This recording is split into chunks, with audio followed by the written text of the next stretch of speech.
Welcome back, students. This is the second part of chapter number 3, that is migration. In this video, we'll study about first the type of migration. So there are many types of migration. So various kinds of migration, and they depend on the flow and number of people involved in it. Okay, even the reasons for their movement and the time they spend in migration and the nature of that migration, it depends on that. So let's study about that. First one is intercontinental migration. Now what is it?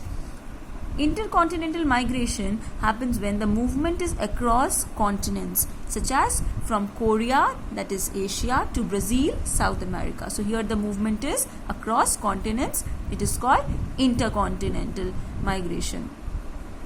And if the movement is on the same continent, then it is intracontinental migration. Next is regional migration or internal migration. When people migrate from one place to other within the same region, continent or country is regional migration or internal migration. Next is rural-urban migration. This involves here the movement of people takes place from rural areas to urban areas of the same country in search of new opportunities and lifestyles. So in order to get better opportunities, new opportunities, people, they move from rural areas or countrysides to urban areas, and this kind of movement is called, migration is called rural-urban migration. Next is forced or involuntary migration. This is when the government or authorities of a place, they force people to migrate for a particular reason, that is forced.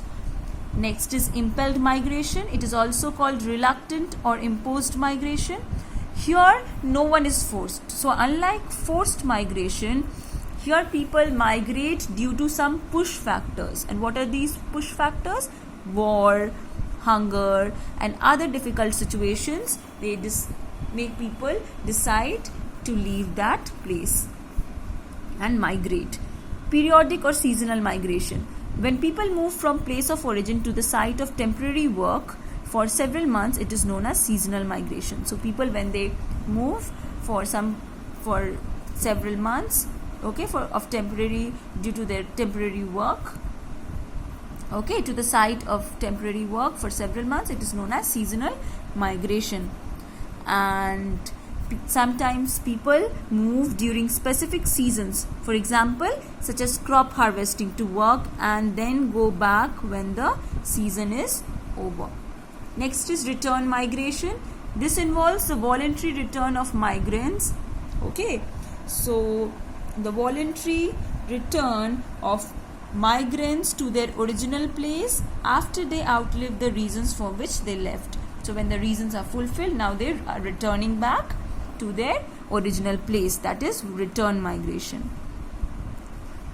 Oftentimes what happens is young people who move into the cities to work, they return home when they retire to spend the rest of their lives in the quiet of their towns with the old friends and family, that is return migration. Long and short-term migration.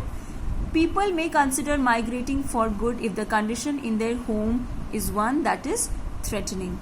For example, people move for better health care if they have some disease that requires some level of attention that can only be received in another place. And on the other hand, it can also be temporal in nature.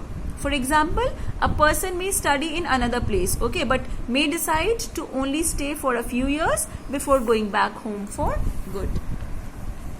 Next is interstate migration. This is when people migrate from one province or state to another. It is called interstate migration. And this migration is very common throughout the world because of its favorable laws. And interstate migration is very common in India among Punjabis, Kashmiris, people from Rajasthan, etc. Then is urban migration, that is movement of people from one urban area to another urban area. Then is urban-rural migration. When urban people living in the urban places, as it is urbanites, move to rural areas, then that movement is known as urban-rural migration. and this is not a common practice. What is a common practice? Generally people move from rural to urban. This happens when people, so urban rural happens, migration happens when people get disgusted with the industrial atmosphere and very busy schedule of urban life. So when they get disgusted with that and they want to move in search of peace, so they come back to the rural places.